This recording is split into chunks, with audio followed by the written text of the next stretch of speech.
Assalamu alaikum, my dear friends. Welcome back to the channel. If you don't believe in miracles, let me repeat. If you don't believe in miracles, perhaps you have forgotten you are the one. तो इसी अच्छी बात से आज का ये video start करते हैं। आज का वीडियो क्लास 10th इंग्लिश का जो पोइट्री सेक्शन है, उसकी जो पोइम नंबर सेकंड है, दैट्स मिरेकल्स, उसी से रिलेटेड होने वाला है। हम इस वीडियो को 4 पार्ट्स में डिवाइड करेंगे। पहले पार्ट में हम इंट्रोडक्शन अबाउट पोइट देखेंगे, सेकंड पार्ट में हम इंट्रोडक्शन अबाउट पोइम देखेंगे, फिर लाइन बाय लाइन एक्सप्लेनेशन, और एक्सप्लेनेशन में साथ ही साथ मैं आपको पोइटिक डिवाइसेस भी समझाऊंगा।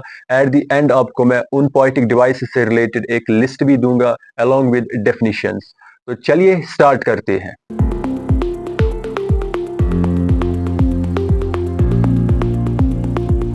मिरेकल्स को वॉल्ट विटमैन ने लिखा है।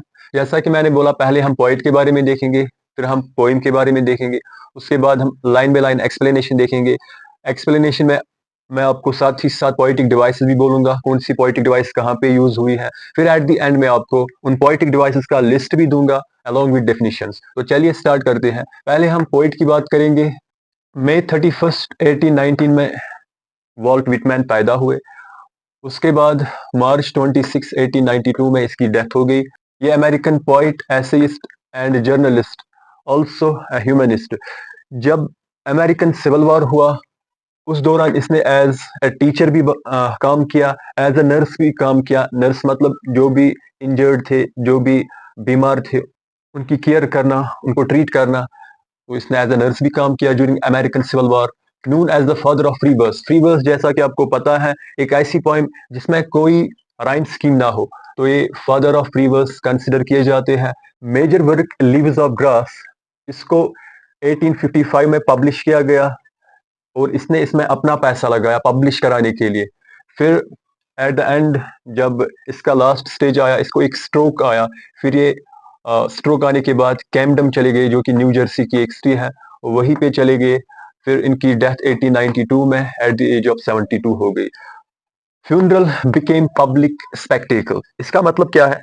ड्यूरिंग हिज लाइफ टाइम इसकी जितनी भी राइटिंग थी वो उतनी ज्यादा फेमस नहीं हुई, लेकिन जब ये मर गए तो इसका जो फ्यूनरल था, इसकी जो मैयत थी, उसको देखने के लिए हजारों लोग घंटों में आए। तो ये एक मेमोरेबल इवेंट रहा।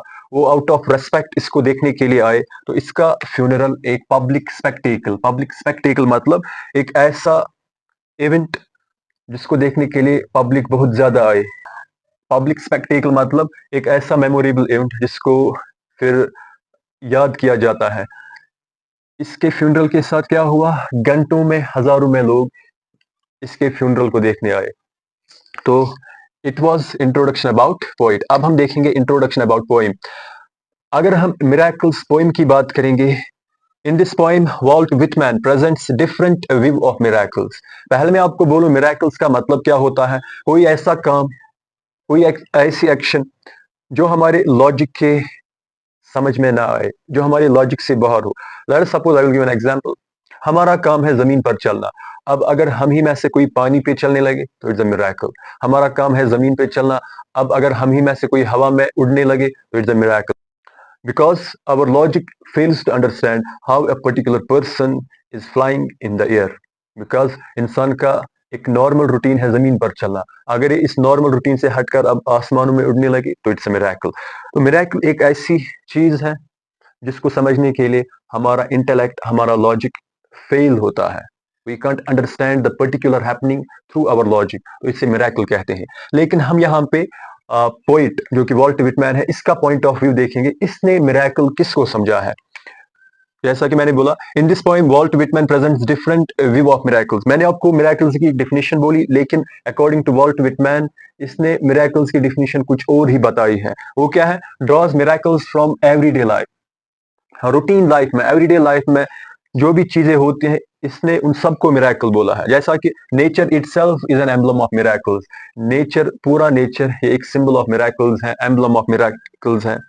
अब किस किस चीज को इसने मिरेकल बोला है देखिए। City life, activities of animals, fishes, Honey बीज, सन, मून एटसेट्रा, ऑल और मिरेकल्स। इसने हर एक चीज को मिरेकल कहा है। जो ही हम लाइन बाय लाइन एक्सप्लेनेशन देखेंगे, आपको at the end of the explanation समझ आ जाएगा अकॉर्डिंग टू विटमैन। अगर मैं इसके पॉइंट ऑफ व्यू को फिर अपने हिसाब से प्रेजेंट करना चाहूँ, आपको समझ आ जाएगा कि मेरा ये पेन को ऐसे करना ये भी मिरेकल है, मेरा यहाँ पे पढ़ाना ये भी मिरेकल है, आपका इस लेक्चर को देखना इट्स अ मिरेकल, आपका चलना, आपका खाना, आपका पीना, everything is miracle, not according to me, according to Walt Whitman. जैसा कि मैंने बोला, हम लाइन बाय लाइन एक्सप्लेनेशन के थ्रू ये समझेंगे कि according to Whitman everything is miracle. तो चलिए स्टार्ट करते हैं। स्टार्ट करने से पहले ये जो यहाँ पे मैंने अंडरलाइन किए हुए हैं कुछ वर्ड्स, इनका मीनिंग आप at the end of the poem देख सकते हैं, ग्लोसरी में देखे हैं, किताब में। आप बुक अपने साथ रखिएगा जब आप ये लेक्चर देखोगे, और जिनका मीनिंग ग्लोसरी में नहीं देखे हैं उनका मैंने यहाँ पे लिखा है। तो चलिए स्टार्ट करते हैं। Line by line explanation of the poem. Why? Who makes much of miracles? As to me, I know of nothing else but miracles. यहाँ पे अपनी पोइम को स्टार्ट एक क्वेश्चन से किया है पोइट ने। जब भी इस तरह के क्वेश्चन पूछे जाते हैं, जैसा कि यहाँ पे वॉल्ट विटमैन ने क्वेश्चन किया है, ये क्वेश्चन यहाँ पे इसलिए नहीं किया गया है कि ताकि इसको जवाब मिले, रीडर से इसको जवाब मिले, बल्कि ये क्वेश्चन एम्फेसिस देने के लिए, अपनी बात को स्ट्रॉन्ग बनाने के लिए क्वेश्चन किया गया है। इस तरह के क्वेश्चंस को रिटोरिकल क्वेश्चन कहा जाता है। मैं आपको कुरान की एक एग्जांपल दूंगा। अल्लाह ताला ने कुरान में भी बहुत बार रिटोरिकल क्वेश्चंस यूज किए हैं। जैसा कि मैं आपको एक एग्जांपल दूं, बिस्मिल्लाहिर्रहमानिर्रहीम। अल्हाका मल्हाका वमा अदराका मल्हाका। हकीकत क्या है, हकीकत क्या समझे आप, हकीकत क्या है। ये जो यहाँ पे क्या है हकीकत, क्या समझे आप, हकीकत क्या है, ये यहाँ पे अल्लाह ताला ने हमसे क्वेश्चन किया है, इसलिए नहीं कि हम इसका जवाब दे, अल्लाह ताला खुद ही जवाब देता है। ये क्वेश्चन इसलिए कहा गया है ताकि ये बात हमारे जहन में आ जाए, ताकि हम इस बात को आगे जो आने वाला इसका आंसर है अल्लाह ताला खुद ही देगा, हम उसको बहुत सीरियसली समझे और बहुत सीरियसली सुने, ताकि हम अपनी जिंदगी को आखिरत के लिए तैयार करें। इस तरह के क्वेश्चंस को रिटोरिकल क्वेश्चंस कहते हैं, जैसा कि बिस्मिल्लाहिर्रहमानिर्रहीम। अल कारिया मल कारिया वमा अदराका मल कारिया। जो मल कारिया, कारिया क्या है, वमा अदराका मल कारिया, क्या समझे आप कारिया क्या है। ये जो क्वेश्चन है, these are not meant to get answered, rather these are meant to make emphasis। इनका मकसद होता है अपनी बात पे एम्फेसिस देना, अपनी बात को स्ट्रांग बनाना, ना कि इस क्वेश्चन के जरिए इसका जवाब लेना, नहीं। तो चलिए स्टार्ट करते हैं। यहां पर भी क्वेश्चन से स्टार्ट हुआ है। क्वेश्चन क्या है, why, who makes much of miracles. क्यों, कौन मिरेकल्स को बड़ा चढ़ा के बयान करता है, बहुत ही तारीफ के साथ और बड़ा चढ़ा के बयान करता है। इसको कहते हैं make much of. Make much of mean जब आप किसी चीज को बड़ा चढ़ा के एक्साइटेड होके बयान करते हो। यहाँ पे राइटर कहता है कौन, मिरेकल्स को, और क्यों बड़ा चढ़ा के बयान करता है। एज टू मी, अगर आप मुझसे पूछो, I know of nothing else but miracle. मैं तो मिरेकल्स के अलावा कुछ जानता ही नहीं हूँ। मुझे अगर आप पूछो मिरेकल है क्या, मेरा जवाब यही होगा, मैं तो कुछ नहीं जानता, बस मिरेकल्स ही मिरेकल्स जानता हूँ। अब यहाँ पे एग्जाम्पल्स के थ्रू समझते हैं इसने किन किन चीजों को मिरेकल कहा है। Whether I walk the streets of Manhattan or dart my sight over the roof houses towards the sky। Manhattan New York का एक आइलैंड है, ये बहुत ही क्राउडेड और बिजी है। अगर आप मुझसे पूछो, whether I walk the streets of Manhattan, जो मैनहट्टन की गलियां हैं, अगर मैं उन पे चलता हूँ, और डॉट माई साइट, डॉट मीन्स एक सडन मूवमेंट, जो आप कोई एक सडन मूवमेंट करते हो इसको डॉट कहते हैं। और डॉट माई साइट, अपनी नजर को दौड़ाऊं, अपनी नजर को घुमाऊं, कहा, over the roof houses towards the sky, मकानों के छतों पे आसमानों की तरफ देखूं, अपनी नजर को घुमाऊं। मेरा ये छतों के ऊपर से आसमानों की तरफ देखना ये भी मिरेकल है। इसी तरह से मेरा मैनहट्टन के स्ट्रीट्स पे चलना ये भी मिरेकल है। इसके बाद, और wade with the naked feet along the beach just in the edge of water. इसी तरह से बीच में जो एज है, उस एज के अलोंग अगर मैं पानी में चलूं, वो पानी में चलना भी मेरे लिए मिरेकल है। वेड मीन्स पानी पे चलना, पानी पे चलना नहीं, पानी में चलना।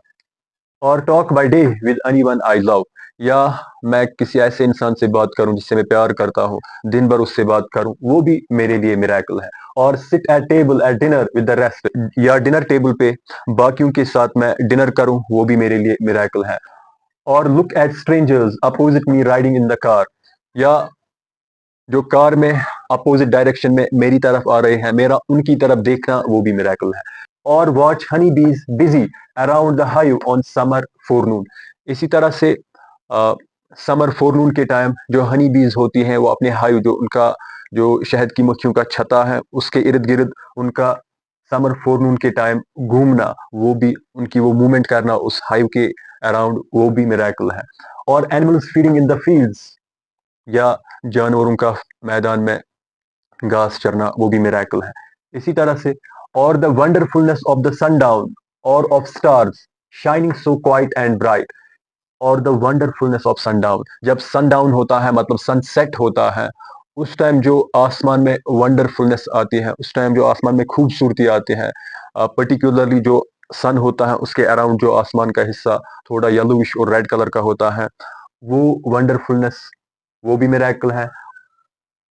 उसी तरह से स्टार्स का, तारों का शाम को चमकना, उनकी जो चमक, वो भी मिरेकल है। और the exquisite delicate curve of the new moon in spring, या स्प्रिंग में, बाहर में जो न्यू मून आती है उसकी जो लाइनिंग होती है, जो थिन लाइनिंग होती है, ये जो थिन लाइनिंग होती है इसे डेलिकेट कहते हैं। एक्सक्विजिट इसका मतलब होता है एक्सेप्शनली ब्यूटीफुल। जब कोई चीज एक्सेप्शनल हो, बहुत ही ज्यादा ब्यूटीफुल हो, उससे एक्सक्विजिट कहते हैं। उस स्प्रिंग में जो न्यू मून आती है उसकी जो थिन लाइनिंग होती है, जो बहुत एक्यूरेट होती है, जिस एक्यूरेसी के कारण उसमें जो ब्यूटी होती है वो एक्सेप्शनल होती है, रेयर होती है, वो भी मिरेकल है।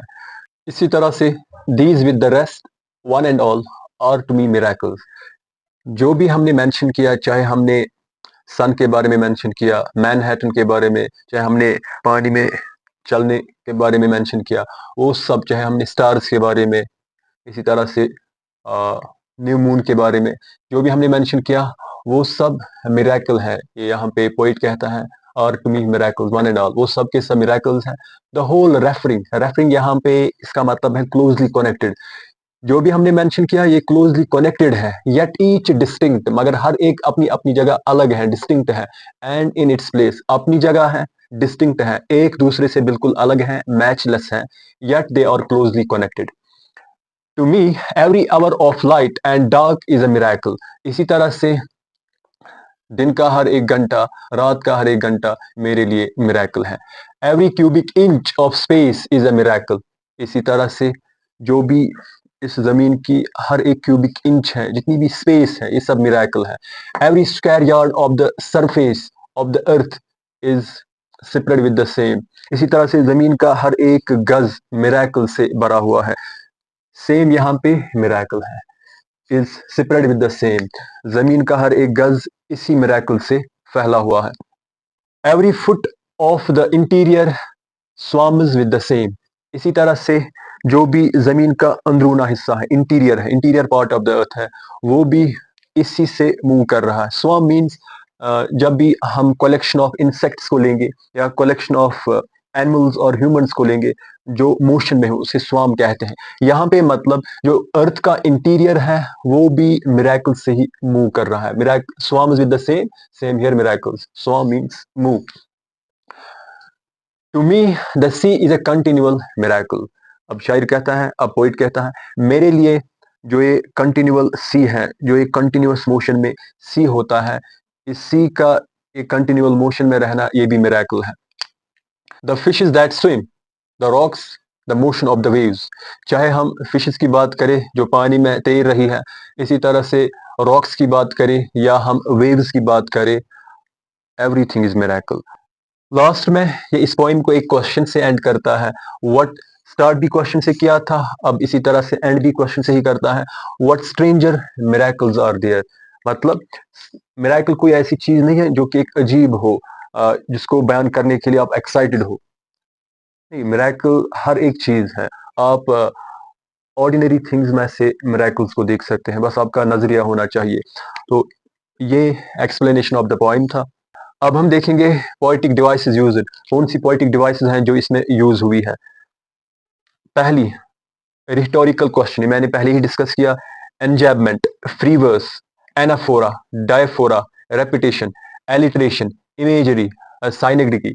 अब हम वन बाय वन सबको देखेंगे। रिटोरिकल क्वेश्चन मैंने पहले ही बोला, जब राइटर, जब पोइट क्वेश्चन कहता है, लेकिन क्वेश्चन आंसर पाने के लिए नहीं बल्कि एम्फेसिस देने के लिए, मेकिंग ए पॉइंट, उसके लिए क्वेश्चन बोला जाए तो इसे रिटोरिकल क्वेश्चन कहते हैं। जैसा कि हमने पहले ही देखा, why who makes much of miracle, it's a rhetorical question.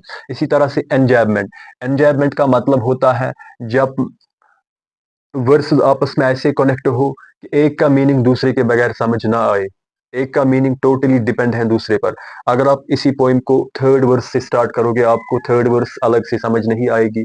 जैसा कि थर्ड वर्स है, whether I walk the streets of Manhattan, आपको कुछ समझ ही नहीं आएगा। इसी तरह से अगर आप फोर्थ वर्स पढ़ोगे, आपको समझ नहीं आएगा अगर आप पहली दो वर्सेस ना पढ़ो। इस तरह के इंटरडिपेंडेंस को, कि एक के बगैर दूसरे का मीनिंग समझ ना आए, इसे एंजैबमेंट कहते हैं। इसी तरह से free verse, as you know this the free verse because इसमें कोई राइम स्कीम नहीं है। इसी तरह से एनाफोरा, एनाफोरा हमने पिछली पोइम में भी डिस्कस किया है। अगर आपको वो पोइम भी देखनी हो जो पहली पोइम है प्रेयर, उसमें मैंने कुछ और पोइटिक डिवाइसेस को भी डिस्कस किया है। आप वो पोइम देख सकते हो, मैंने डिस्क्रिप्शन में उसकी लिंक दी है, आप जाके चेक कर सकते हो।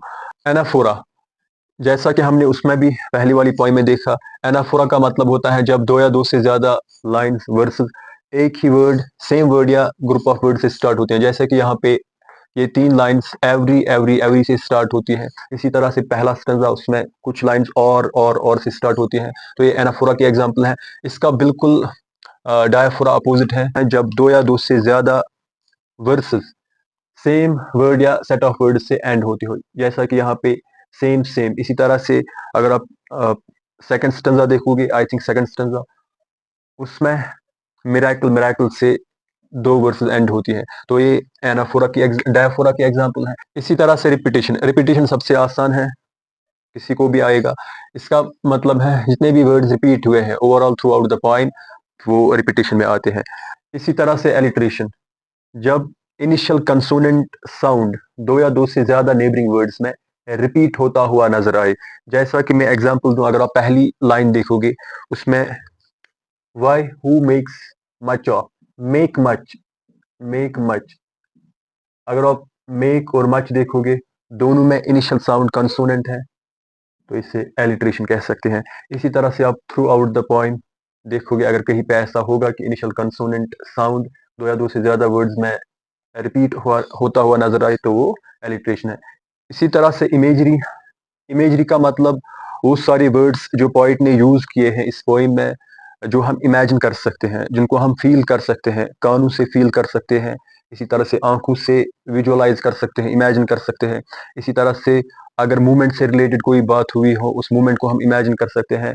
मतलब कि इमेजरी में वो सारा कुछ आता है जो हम इमेजिन कर सकते हैं, जिससे हमें एक पूरी पिक्चर सामने आ जाए। अब वो हम फील कानों से भी कर सकते हैं, जिसे हम ऑडिटरी इमेजरी कह सकते हैं। इसी तरह से वो हम आंखों से भी फील कर सकते हैं, जिसे हम विजुअल इमेजरी कह सकते हैं।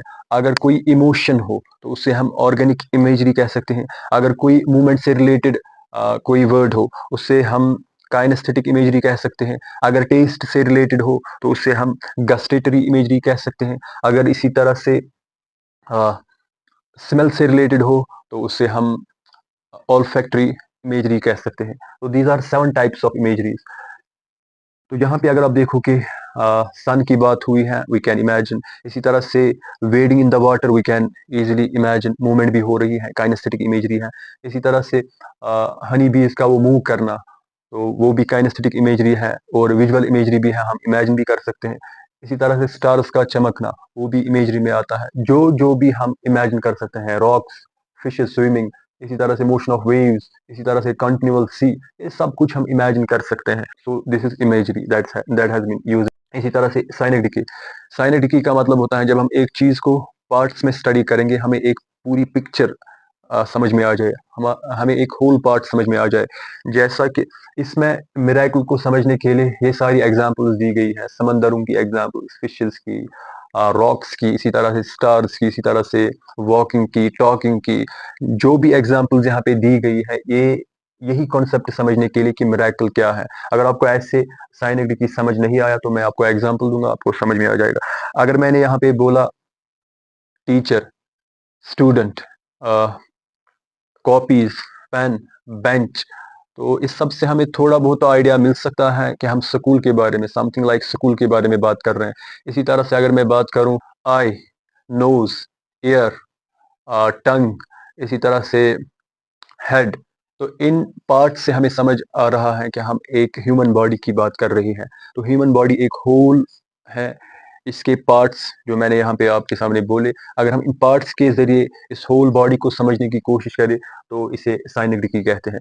तो इसी तरह यहाँ पे भी अलग-अलग एग्ज़ाम्पल्स के थ्रू मिरेकल को समझाने की कोशिश की है, तो ये साइनेडिकी है। अगर आपको ये एक्सप्लेनेशन अच्छे से समझ आई, अगर आपको ये वीडियोज़ हेल्पफुल लगते हैं, तो do subscribe my channel for the upcoming videos. And इस टॉपिक से रिलेटेड कहीं पे भी आपको डाउट हो, तो आप कमेंट सेक्शन में बता दीजिएगा। Thank you.